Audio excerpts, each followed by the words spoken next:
y'all, Dixie here. Since some of y'all have been asking, today I want to give you a health update.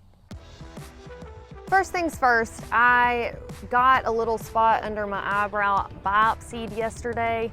I previously had a precancerous spot a couple of years ago frozen off on my nose, and now this spot popped up. It may or may not be cancerous. They were concerned enough to take a biopsy, but I'll find out in a week for sure. So this is just your friendly reminder to wear sunscreen. What I mainly wanted to talk about is my continuation of my journey of being a backpacker who has some kind of autoimmune funk lurking in the shadows, and how I'm trying to focus on different things to keep that at bay as much as possible. For the past year or so, I have mainly been focusing on my diet. I went through the whole elimination phase and then the reintroduction stages of the autoimmune protocol diet.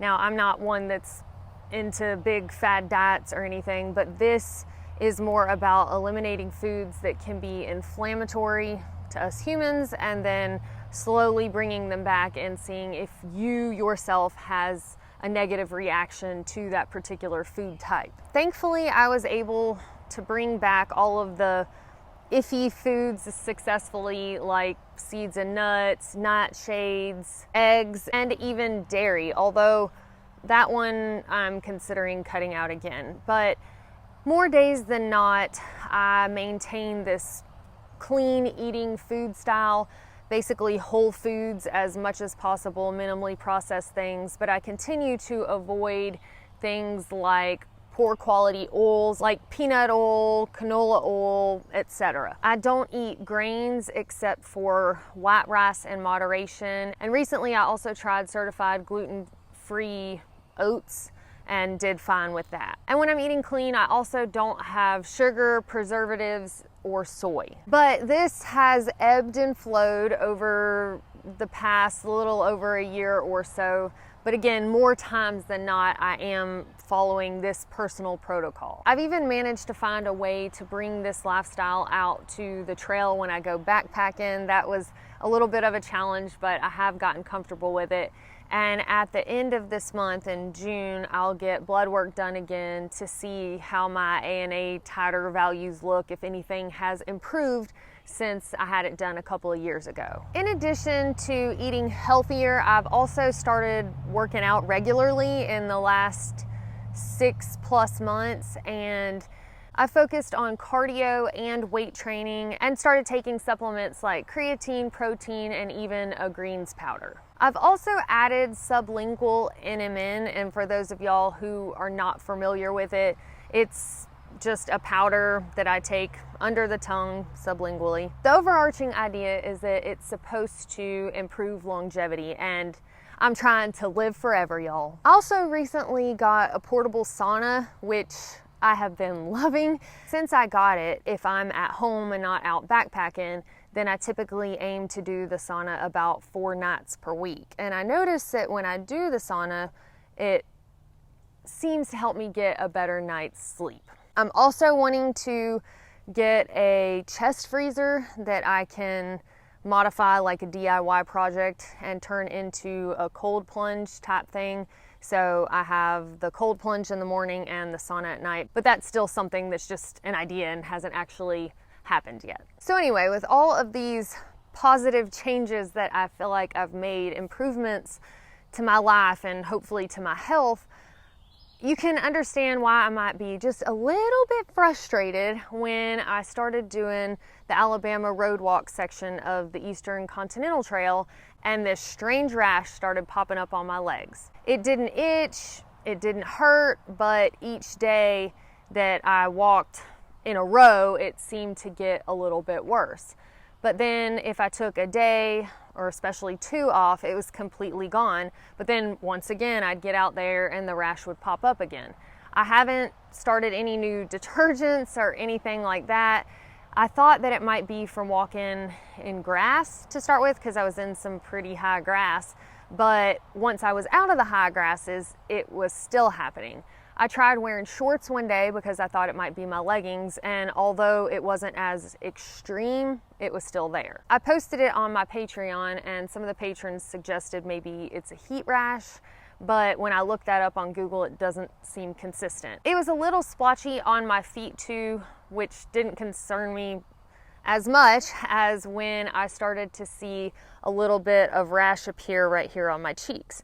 And anyone who is familiar with lupus, which is an autoimmune disease, you'll know that the butterfly rash is kind of the sign of somebody who might have lupus. Now, I understand not everybody who has lupus has the butterfly rash, but when you start getting a rash on your face, at least that's something of concern that comes to my mind. So I still don't know what was up with that, why it was happening. I have always been a little bit sensitive to the sun, but not so much with backpacking, which I know sounds weird, but when I've noticed any kind of sensitivity to the sun's rays is when I'm riding in a vehicle and the sun is beating in through the window onto my legs. It makes my legs itchy, and it's been within the last couple of years. I mentioned that to somebody, like, hey, you know how when you're on a road trip and the sun's beating in on your legs, whether I'm wearing jeans or not, and it makes your legs kind of itchy? And that person was like, no, I honestly have no idea what you're talking about because that doesn't happen to me. So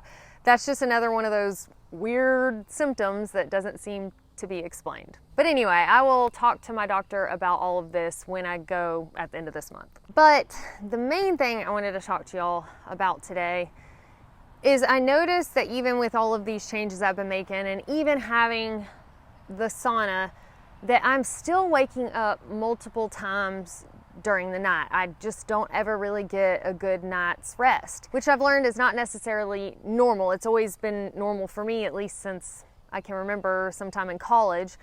But I guess normal is being able to sleep through the night and wake up in the morning and feel refreshed. But for years, I thought it was just I was getting a lack of sleep.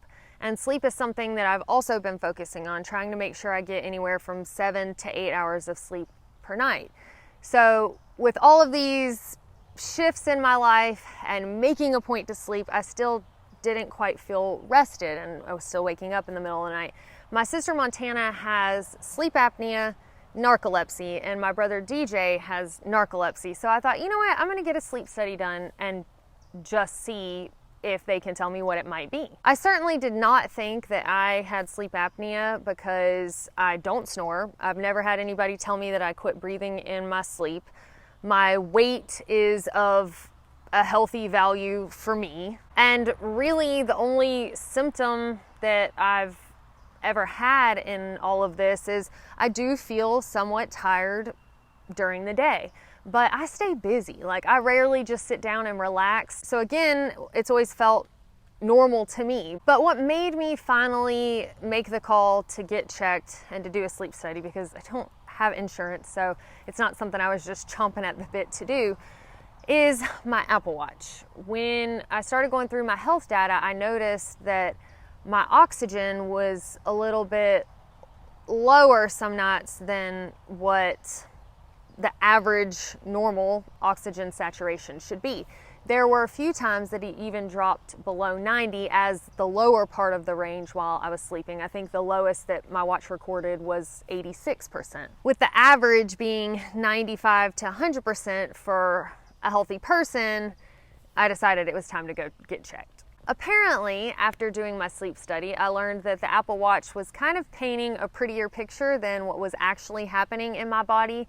During the sleep study, they recorded my oxygen as low as 79%. My AHI ended up calculating out to 7.3 events per hour. So episodes where either I had really shallow breathing or stopped breathing.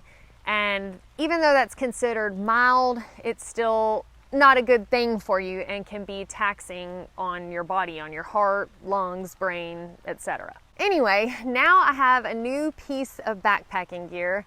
I've got a portable CPAP machine, and I am not really excited about carrying the extra weight, but I am happy that hopefully I can start getting better sleep at night and be healthy enough to continue doing this for years. Also, I've had multiple people ask me about using a CPAP on trail.